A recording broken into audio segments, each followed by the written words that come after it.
আসসালামু আলাইকুম। পরিস্থিতি এমন যে তোরা যে যা বলিস ভাই, আমার সোনার হরিণ চাই। এখানে যে বিষয়টি নিয়ে কথা বলবো, সেই সোনার হরিণ হচ্ছে ক্ষমতা। ক্ষমতা চাই চাই। সেই কারণে একটি শিরোনাম পড়লে বুঝতে পারবেন।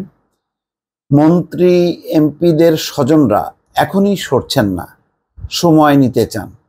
অর্থাৎ তারা বোঝার চেষ্টা করছেন যে হঠাৎ করে কি ক্ষেপে গিয়ে এরকম কথা বলল। আচ্ছা, যদি তারা নির্বাচনই করেন, খুব কি বেশি ক্ষেপবে নাকি ক্ষেপবে না?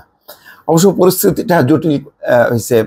রুবেল, লুৎফুল হাবিব রুবেল, প্রতিমন্ত্রী পলকের শ্যালক, সে তার প্রতিদ্বন্দ্বী প্রার্থীকে অপহরণ এবং তাকে এমন মারপিট করেছে যে পুরো বিষয়টা একদম, মানে যারা চুপি চুপি একটু খেলাধুলা করছিল বা নির্বাচন করবে ভাবছিল যে কেন্দ্র এটাকে অত নজর দেবে না, কিন্তু পুরো বিষয়টা এখন চলে আসছে। তার এর মধ্যে আবার একজন হুমকি দিচ্ছে যে তাহের পুত্র, যে আমার মতন এত খারাপ লোক এই জেলায় নেই।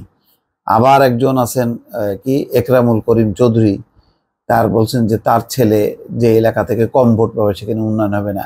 সব মিলিয়ে জটিল অবস্থা তৈরি করছে। ফলে এখন কঠিন একটা বা কঠোর সিদ্ধান্তই বলা যায়, কিন্তু তারপরেও তারা ফাঁক খুঁজছে।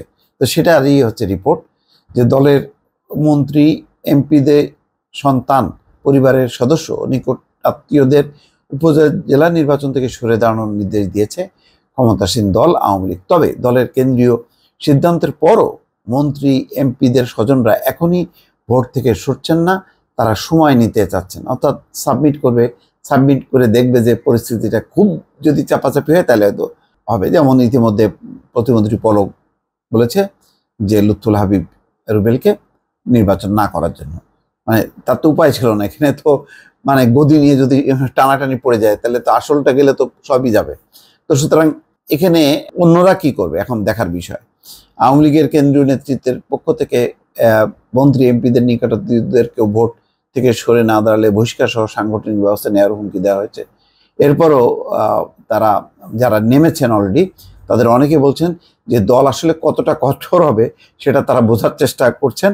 সেজন্য তাদের স্বজনরা ভোট থেকে সরে দাঁড়ানোর প্রশ্নে নিজেদের ব্যাপারে সময় নিচ্ছেন।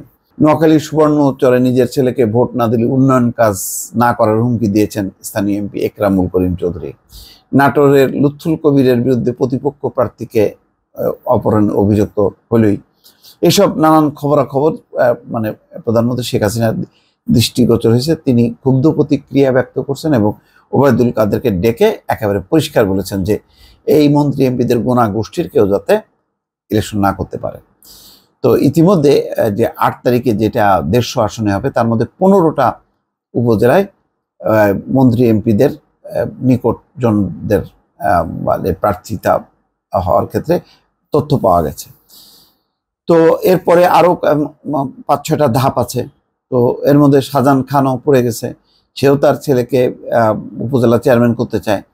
সব মিলে এখন কাউকে কাউকে নোটিশও করা হচ্ছে, তারা জবাব দিচ্ছে। এখন মোট কথা সবকিছু নির্ভর করছে যে কেন্দ্র কি আসলে কঠিন থাকতে পারবে কি পারবে না। যদি কঠিন থাকে তাহলে সরে যাবে, আর না হলে তারা নির্বাচন করবে। তার মানে হচ্ছে যে এই যে ক্ষমতার মধু, হাই রে হাই, এইটা কোনোভাবে লোভ সম্বরণ করতে পারছে না তারা।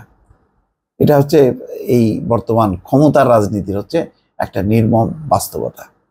দর্শক ভালো থাকবেন, আল্লাহ হাফেজ।